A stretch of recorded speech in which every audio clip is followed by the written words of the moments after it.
We just wanted to say a big thanks. I know we've said it already, but we really appreciate you being on a Friday. I would say afternoon because that sounds better than evening.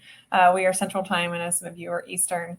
And hopefully by the end of this, you will have 5 key questions. You can, if you're looking for e-commerce or you have customers that are looking for e-commerce, that you can kind of navigate as you're trying to figure out which vendor to use to set up e-commerce for your distributors and manufacturers. And hopefully these questions will also address kind of the complexities inside the B2B market. We'll talk about a little bit later why we expect it to feel like B2C, but it really has to operate like B2B. And that's where we get a lot of frustration from customers that come to us, that they want it to feel like B2C, and it has to operate for distributors and manufacturers. So at the end of this, we have 2 polls during this session. We are doing a $300 Amazon gift card giveaway just for this session. So make sure you answer the poll, and we will draw that and let you know via email. We will shoot you that card via email next week when that name pops up. So moving on, let's just dive right in. If you have questions, put them in the chat. I know that you already know that, but this is our favorite poll to do. Let's see if I can post this one. Can you see it already? It says it is draft. Can you see them when you click on poll? Anybody? Okay, well, I don't need to read it out loud to you, but if your e-commerce site was an animal, and Bill's going to probably add his to the end, what would it be? If the poll's not working, just put it in the chat.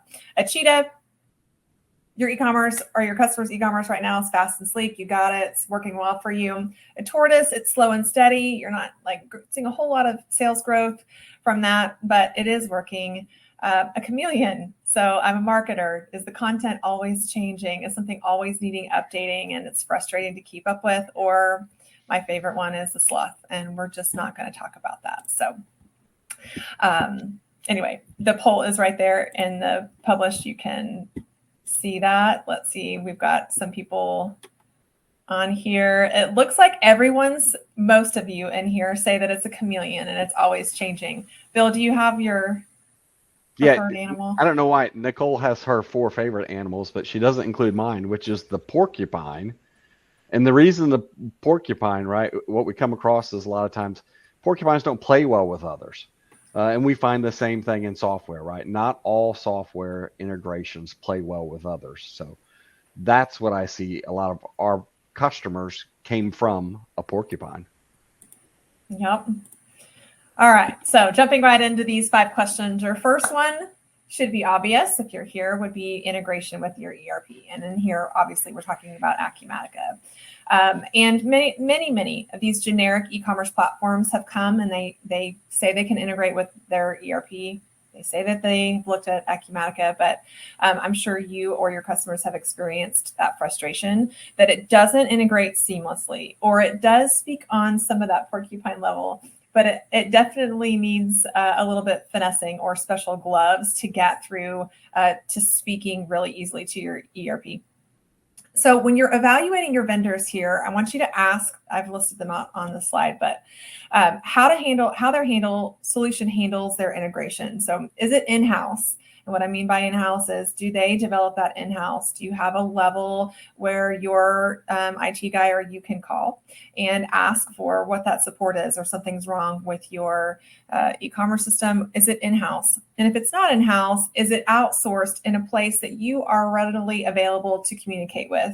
And what I mean by that is, anybody remember the outage we had? We're going to talk about it a little bit later, but that outage a couple weeks ago from Microsoft, those help was like, I don't know, 10, 12 hours away. So the delay in trying to get e-commerce sites back up or Delta Airlines back up or whatever that ended up being was just not in the right time zone as you. So add that to your questions.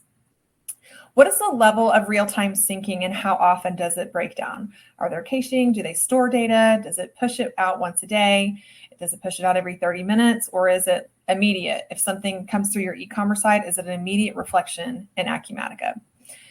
Where was it built? So there are a lot of companies who do e-commerce who purchase the code and it's written from somebody else. Where was that built? And do you trust that place that they got that from? And then also consider the feel. So when your customers, regardless if it's their own account or customer specific, when they log in on their phone or on their computer, they want it to feel like they're shopping at, well, we're giving away an Amazon gift card, so might as well say Amazon. They want it to feel like it's easy to add to cart. It's easy for them to see pricing. They want to gauge when those shipments will be there. If it doesn't feel like B2C, if it feels kind of dated, if it feels like you're on a DOS system or you're really having to fight to find those parts and distributing, you just need to ask what that would look like on your e-commerce provider and what the system does from there. So Bill you want to talk about our customer that came to us for that? So we have a lot of examples that come to mind, but one specifically, dealing with a distribution company, and talking to them, and they had picked one of the big boxes, right? And I won't name what big box it is, but we all know there's some big box solutions out there. And they had been working with a third-party integration team in order to get customer-specific pricing. Of all things, customer-specific pricing. In the distribution space, right? The most important thing is customer-specific pricing. Now, in 2 years, they could get them pricing, but they weren't looking for a B2C solution, right? They really are looking for a B2B solution.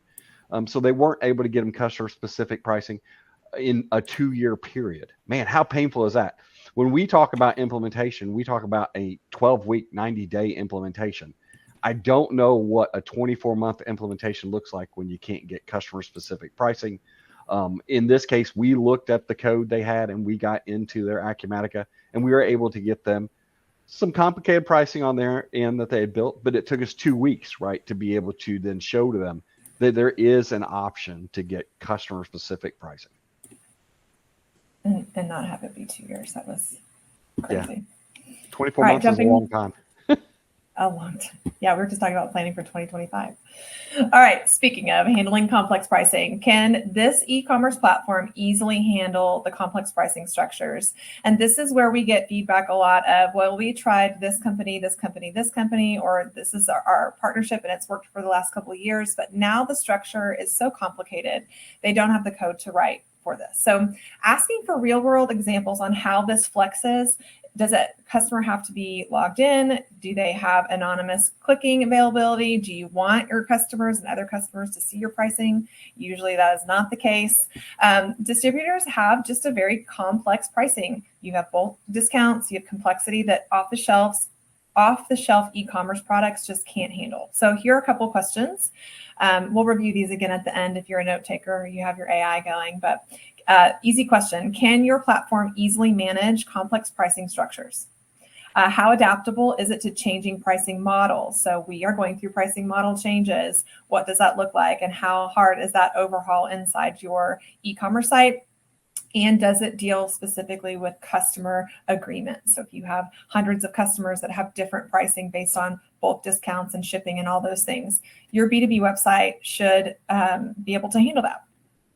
All right, third question, which we've sort of jumped in on already, is implementation timeline and support. So I wrote this on here. I won't read you the slide, but I feel like that is a really common thing that we get, feedback that we get is when you're in a world where people say they can, or people say they can do it all, run the other way. So yes, your company, the vendor that you use or that you partner with needs to have some sort of timeline. In distribution, and probably likely most businesses, delays cost money. And long implementation times, like 2 years implementation times, or let's be honest, even 3 or 4 months past when you say it's going to be done, can cripple your operations. So VARs often hear promises that there's going to be fast deployment. Yes, we can do this. We'll get this done in 5 hours. And then all of a sudden it's been 5 months or 5 weeks. And it's really slowing down getting that support for your website. So these are questions to ask. What is your typical implementation timeline? Ours here at Aldrich is 90 days. I think we've heard as certain people promise as early as a couple of months and obviously longer, but make sure that that fits into your timeline for what your goals are for the quarter or for your annual goals. And then how often do you meet that timeline? So you can tell me that your timeline is 90 days, but Do you actually meet that timeline? That's a really important question to follow up on. And the last one is, what is your support like during that implementation? So there are some e-commerce sites that are going to really help you through it. They're going to hold your hand and make sure you're doing what you need to do. There are also some companies that are going to want all of that stuff up front. They're going to want all the information, and they take it from you and they'll do it on their own. And then at the end of their implementation, it will be done for you. And then you will go back and fix the errors or things that weren't done to your liking. So really, it depends on what is best for your business, what your timeline is, and how much support you need. If you have a really robust IT department, you don't have to so much worry about someone holding your hand all the way through. They can kind of look at acuCONNECT code and figure out what's not speaking. But if you're like most distributors, manufacturers, you are wearing a million hats, and maybe have an IT guy that is spread thin and doesn't want to also help implement make an e-commerce website. So those are great questions to ask. Yeah. So speaking of that, right? So when we talk about, and if a vendor does say yes to everything, that means, one, they're not worried about your performance.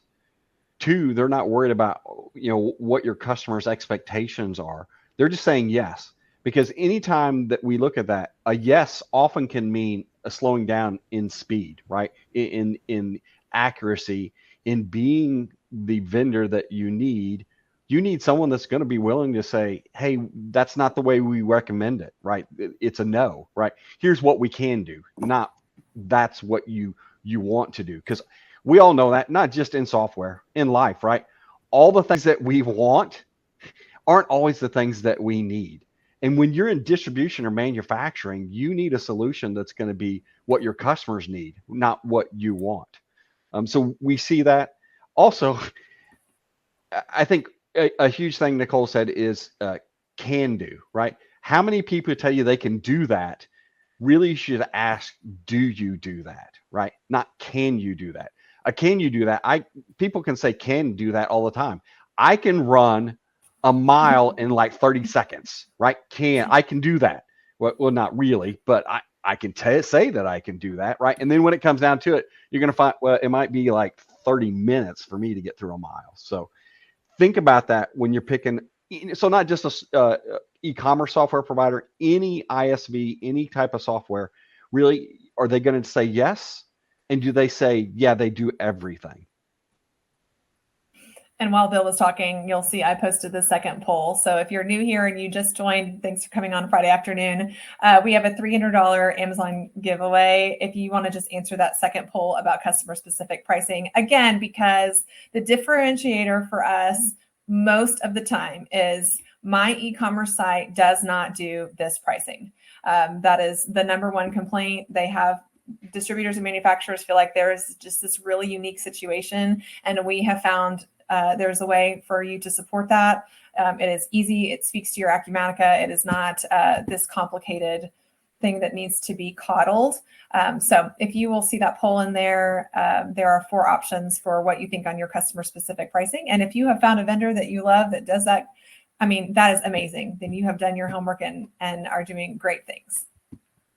All right, so 4 out of 5 questions. Next is user friendliness and website management. And as the marketer here at Aldrich, user friendliness is really important for me. I'm sure your marketing team feels the same, but these are 4 questions that you can ask the vendor on how friendly is the content builder. You may be super blessed and have a marketer who can write an HTML and look at your Python code and do all sorts of stuff on the back end. You also may be struggling and figuring out, like, I can't even get my product design up and a picture, and that takes 3 or 4 hours of my morning. So make sure you ask how user-friendly the content builder is. Can non-tech teams manage your site? So we do have customers who have really robust IT departments, and we also have customers who they are the department. They are CEO, CFO, late night, HR department, and also trying to manage an e-commerce site can be really overwhelming. So make sure whatever level your business is at, that you can address if you have a team that needs to manage the site. And along with this, and we'll talk about return on investment here before we finish today, but do you need to hire an additional person to support it? So if you're going to invest in this e-commerce site and it's going to speak to acuMatica and it has all of these bells and whistles that you need, How do you support that? Are you able to support that? Does your vendor have ideas for how to support that, and kind of what that cost could look like? And then lastly, is it intuitive for your customers? So if my person wants to come order a pallet of, I don't know, hand sanitizer, and I can't figure out how to log in with my customer number, and I'm having to go to 3 or 4 departments just to order one thing, the likelihood of them ordering from your website is not high. And we are not sitting here telling you that you're going to get like 95% of your orders from the website. I would say most of our companies use the website more as a my account page. And what do you say, Bill? 10, 20, 30% sales. The sales come through the website, but it's just so much more than that. It's user friendly. They can see their accounts. They can see shipping. They can pay their invoices. That's what they want. Your customers want their customers to be able to look at a site, have it be intuitive, find the information they need, and then go back to do the job that you're paying them to do. Yeah, it really is about finding a solution that's intuitive for your customers, right? They are B2C customers somewhere else, so they expect that, the intuitive of a B2B solution that looks like B2C, right? As far as to be able to function and to find those things. But so back to one of the big things that you said too, Nicole, you hit on the fact that you shouldn't have to have a solution that you have to hire a third party to integrate it for you, right? That just doesn't make any sense. If you want to talk about the finger pointing, that's when you add that third party in there, right? You're really wanting a solution that can do everything in-house, that they handle implementation, they handle support, they handle design, and they handle development.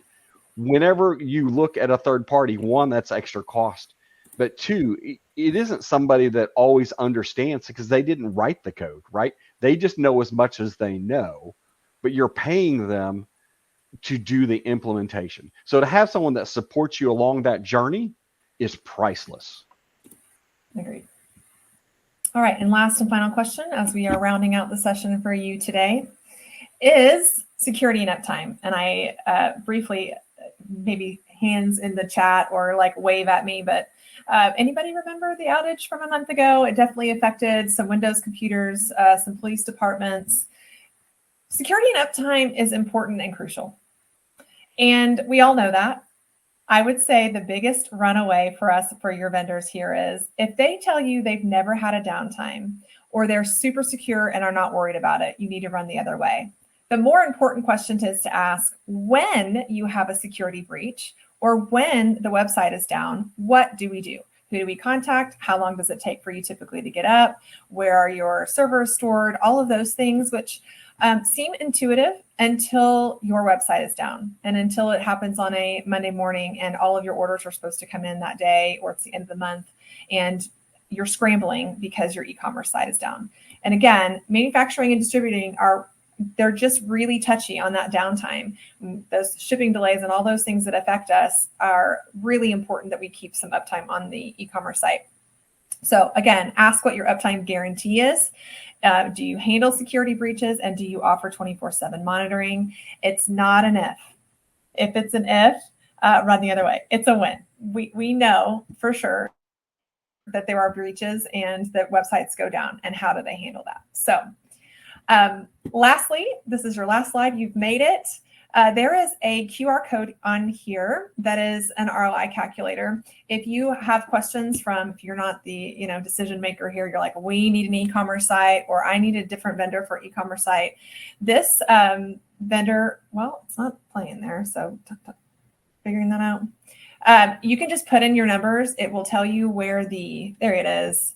It'll tell you where the ROI is, both on a full e-commerce site and here at Aldrich. We do what's called a portal, which is for businesses who don't want to sell online. They have no interest in selling online, but they need all of the other things that a website offers specifically for distribution. So you can go in there and scan that on the screen or on your phone and go play with those toggles. But it is pretty neat to see how many thousands of dollars either of those can save you.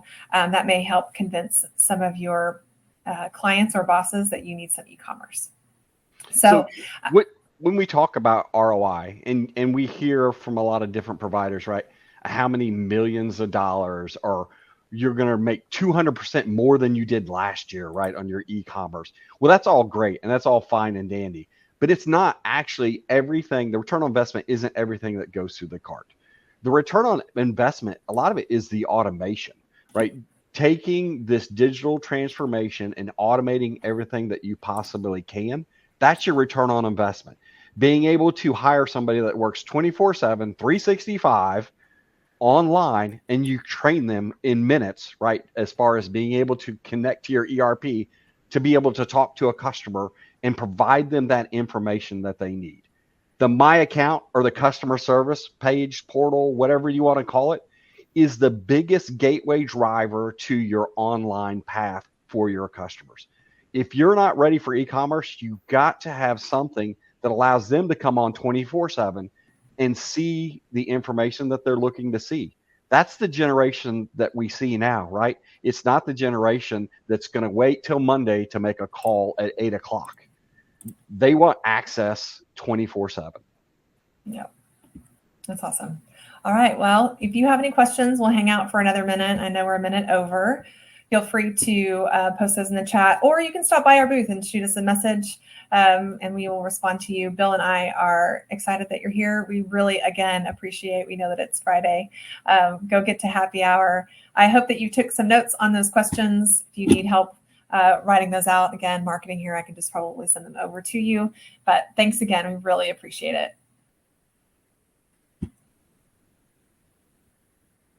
If there's any questions, feel free to put them in the chat. You're welcome, Jenny. Thanks, Johnny. I'm glad you liked it. Yep.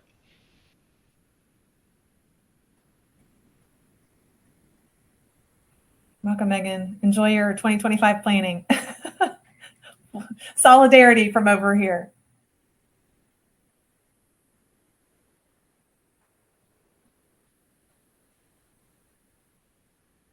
Thanks, Carol.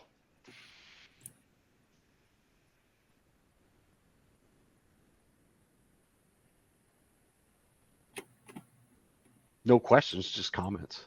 Good comments. That's great. Yeah. It's always good. All right. Well, there seems to be more questions. I'm going to close this out. Again, we'll see you at the booth if you need us. And thanks again.